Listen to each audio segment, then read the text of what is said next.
Evelyn from English Tutor Hub, and welcome back to my channel. Today we are doing a lesson about allow and permit. This is a two-part lesson, and the second part is a practice exercises for you to test your understanding. So watch the video till the end. So we have two verbs, allow and permit. And the past simple is allowed with ed at the end.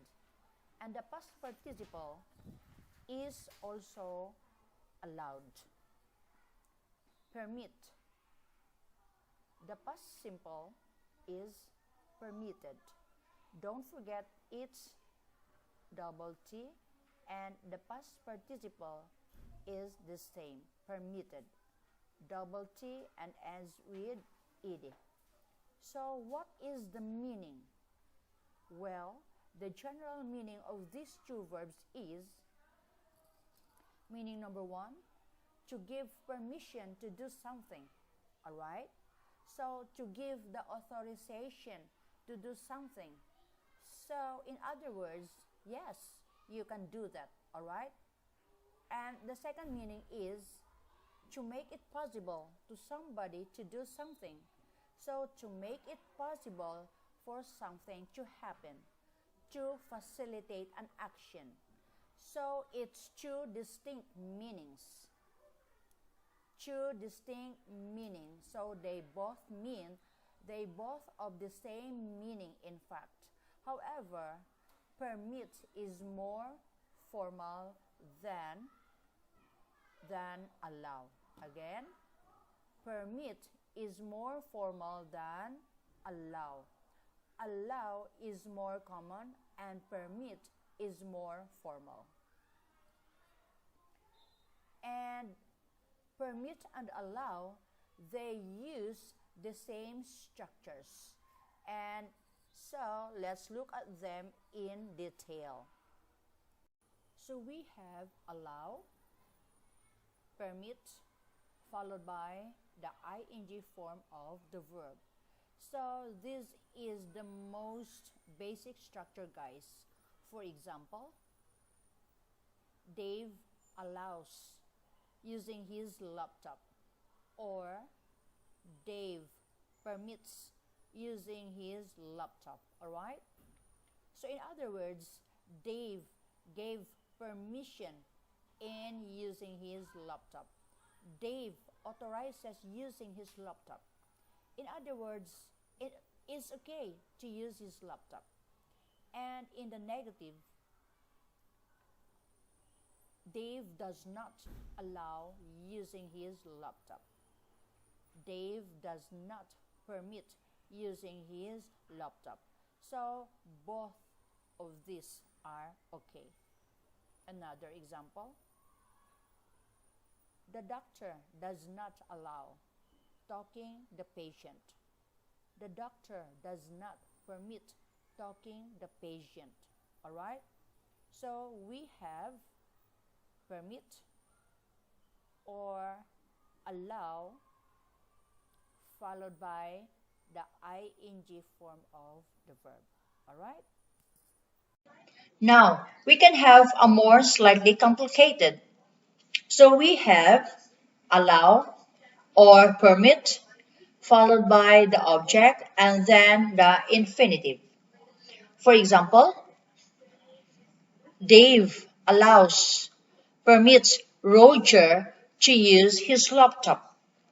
So the object is the person to whom we are giving a permission, alright?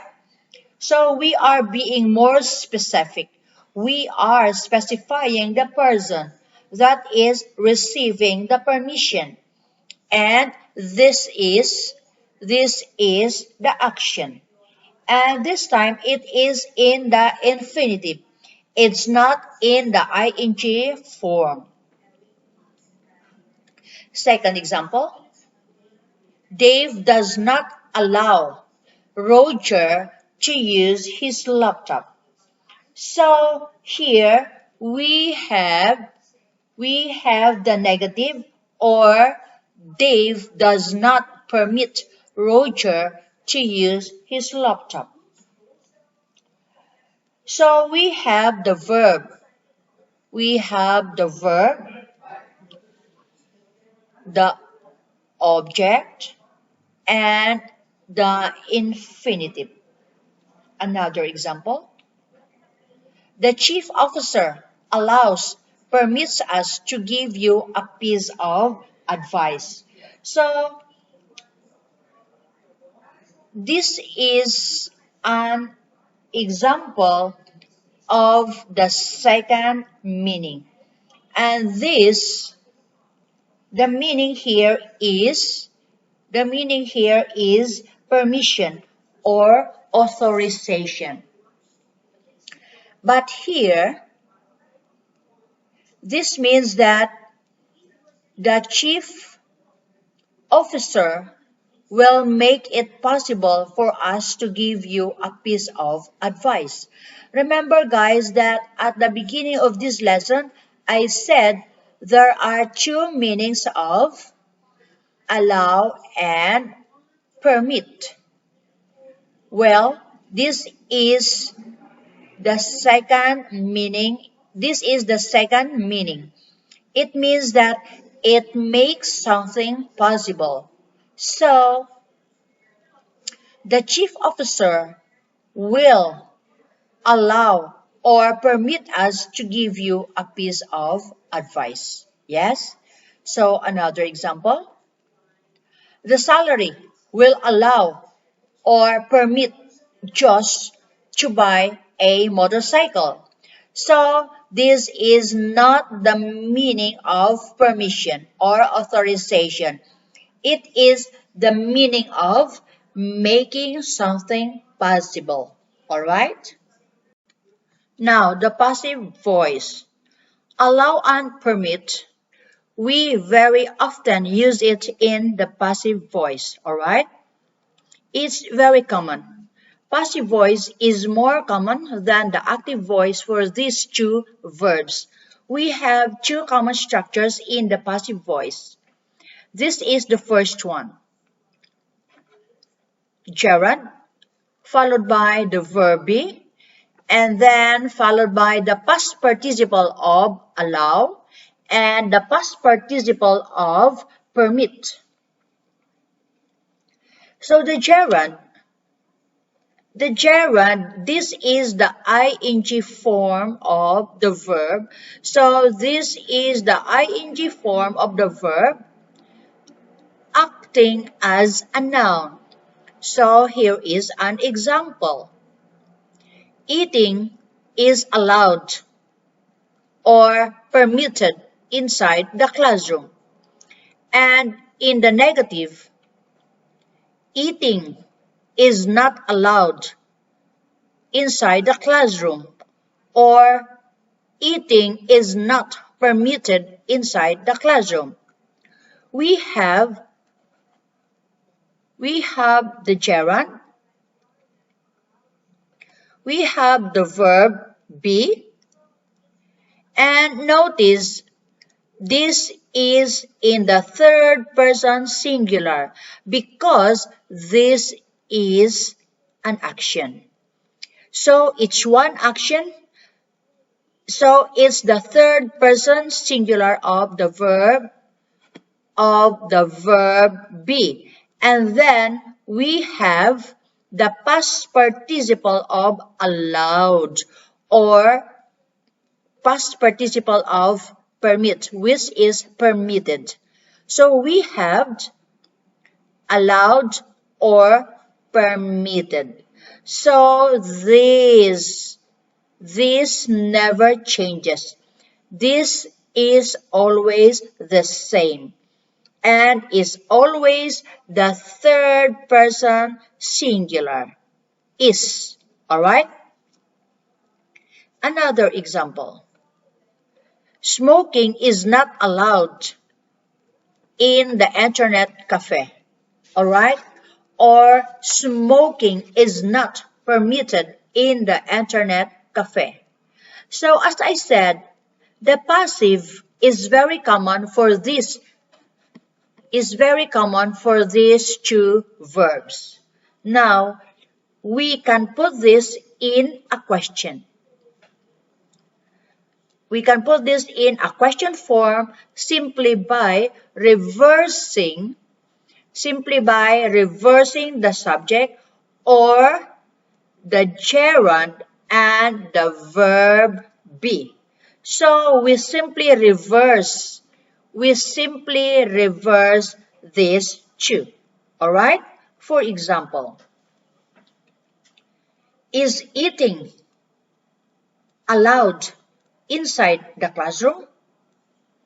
Or is eating permitted inside the classroom?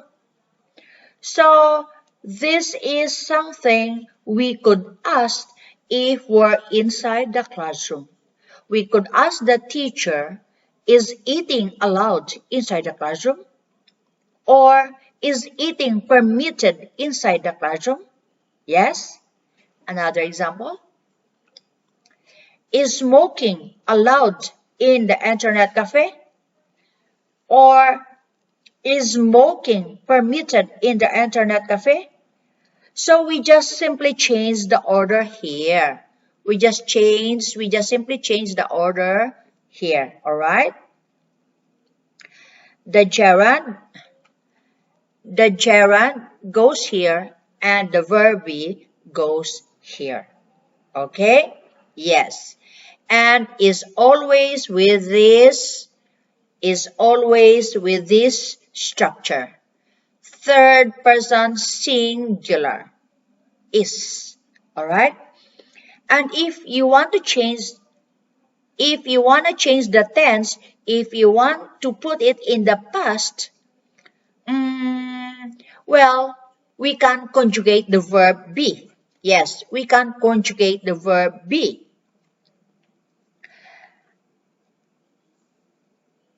And the third person singular in the past or future. So, if it's in the past, we would say, was eating allowed inside the classroom? Or was eating permitted inside the classroom? Yes? And if you wanted to say in the future, we would say, will. Here, because we are talking now the future, in the future. Will smoking be allowed inside the internet cafe? Or will eating be permitted inside the classroom? Alright?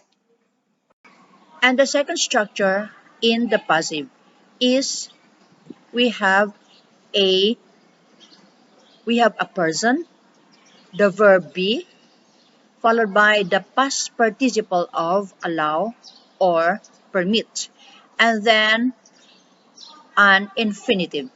For example, you are allowed to eat inside the classroom, or you are permitted to eat inside the classroom. So, person, the verb be. So here we have you, second person. This could be singular or plural, and are.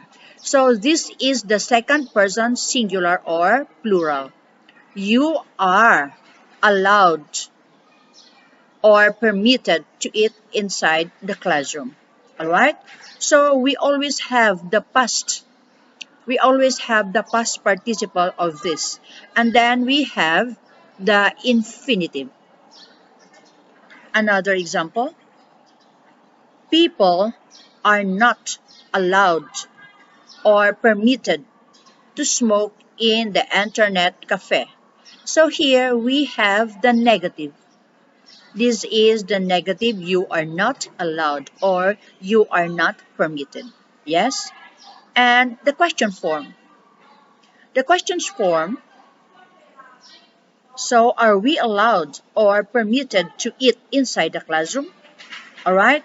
So again, we just Again, guys, we just we just simply reverse the order. We reverse the subject or the person with the verb be. So the verb be comes first before the person or the subject. All right? So here we're asking a question in the third person. Are we allowed to eat or are we permitted to eat? And here we have a question in the third person plural. Are people allowed or permitted to smoke at the internet cafe? Alright? So we have the verbs. We have the verb, the person, the past participle, and the infinitive. When it is a question, we write a question mark at the end. Alright, guys? So, the passive voice, this passive voice is very, very common when we use allow or permit. Alright? So guys, I'll stop here. That's the end. And the part 2 is practice exercise for you to test your understanding. Don't forget to subscribe, share, like, and let me know your thoughts and questions. Love to hear from you. Thank you very much.